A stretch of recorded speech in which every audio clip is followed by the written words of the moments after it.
నఖైర్నాగస్త్రీణాం కరకమలసంకోచ శశిభిః తరుణాం దివ్యానాం హసత ఇవ తే చండిచరణౌ ఫలాని స్వస్తేభ్యః కిసలయకరాగ్రేణ దదతాం దరిద్రేభ్యో భద్రాం శ్రియమనిసమన్హాయ దదతో. ఈ శ్లోకంలో శంకర భగవత్పాదుల వారు అమ్మవారి యొక్క పాదముల యొక్క నఖములు అంటే గోళ్ళను చాలా అద్భుతంగా వర్ణిస్తున్నారు. అమ్మవారి యొక్క పాదములు కల్పవృక్షముల కంటే చాలా గొప్పవి.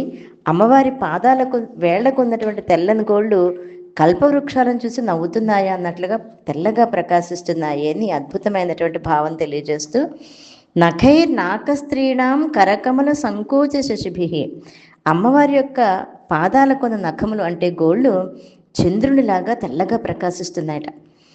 నాకస్త్రీల కరకములు అంటే నాకస్త్రీలు అంటే దేవతా స్త్రీలు, అమ్మవారి యొక్క పాద నఖములు అంటే చంద్రకళలని సంకోచింపజేస్తున్నాయట.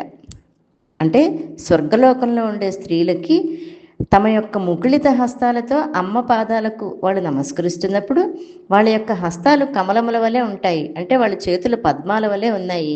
అమ్మ పాదాల యొక్క గోళ్ళు శశులు అంటే చంద్రకళల్లా ఉన్నాయి. చంద్రుడికి పద్మాలకి విరోధం కదా, ఎప్పుడైతే చంద్రకిరణాలు పడతాయో పద్మాలు ముకుళించుకుంటాయి అంటే ముడుచుకుంటాయి. అందువల్లనే అమ్మ యొక్క కాలిగోళ్ళు అనే చంద్రకళలను చూసి దేవకాంతల యొక్క హస్త పద్మాలు ముడుచుకున్నాయన్నటువంటి చమత్కారం.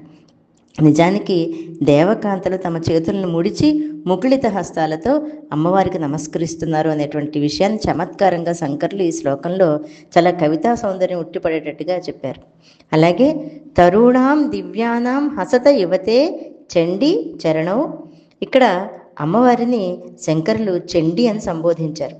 పార్వతీదేవి రాక్షస సంహారం చేసినప్పుడు రాక్షసుల్ని తన పాదాల క్రింద పడవేసి తొక్కింది. అమ్మవారి యొక్క పాదాలు కేవలం మృదుమైనవి మాత్రమే కాదు, కఠినములు కూడా. అందుకే అమ్మను చండి అని శంకరులు పిలిచారు. అంతేకాకుండా అమ్మ మనలో ఉండే అంతఃశత్రువులైనటువంటి అరిషడ్వర్గము అంటే కామ క్రోధ లోభ మోహ మద మాత్సర్యాలని వాటిని చీల్చి చెండాడుతుంది. కనుక అమ్మ చండి అయింది. చండి అయినటువంటి అమ్మవారి యొక్క చరణాలు దివ్య తరువులని అంటే చెట్లను చూసి హసతహ నవ్వుతున్నావా అన్నట్లున్నాయట. దివ్య తరువులు అంటే దేవవృక్షాలైనటువంటి కల్పవృక్షాలు.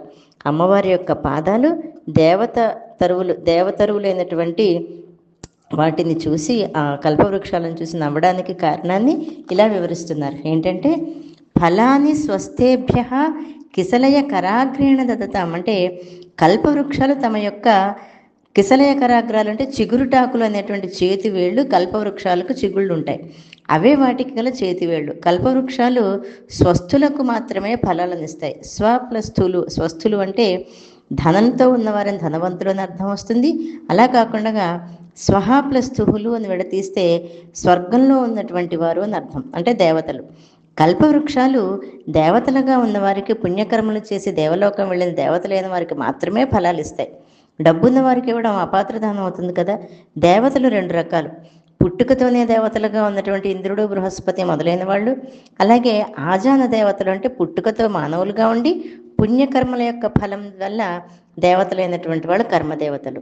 ఇంకా ఇక్కడ దరిద్రేభ్యో భద్రాం శ్రియం అనిశం అన్హాయ దదతో, అమ్మవారి యొక్క పాదాలు దరిద్రులకు భద్రాం శ్రియం అంటే మంగళకరములైనటువంటి సంపదలను ఇస్తాయి. అది కూడా అనిశం అంటే ఎల్లప్పుడూ ఇస్తూ ఉంటాయి. అన్హాయ అంటే శీఘ్రంగా వేగంగా ఇస్తాయి. అమ్మవారి యొక్క పాదాలు దరిద్రులకు సంపదలను ఇస్తాయి. కల్పవృక్షాలు కేవలము దేవతలకు మాత్రమే ఇస్తాయి.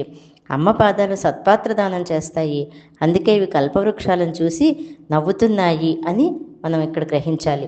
కల్పవృక్షముల కంటే కూడా తాము గొప్పవారమనే భావనతో అమ్మవారి యొక్క చరణాలు కల్పవృక్షాలను చూసి నవ్వుతున్నాయా అని ఒక అద్భుతమైన భావన చేస్తూ, అటువంటి కల్పవృక్షముల కంటే గొప్పవైనటువంటి ఆ పాదాల యందు మన యొక్క శిరస్సు నిరంతరము ఉండాలని కోరుకుంటూ శ్రీమాత్రే నమః.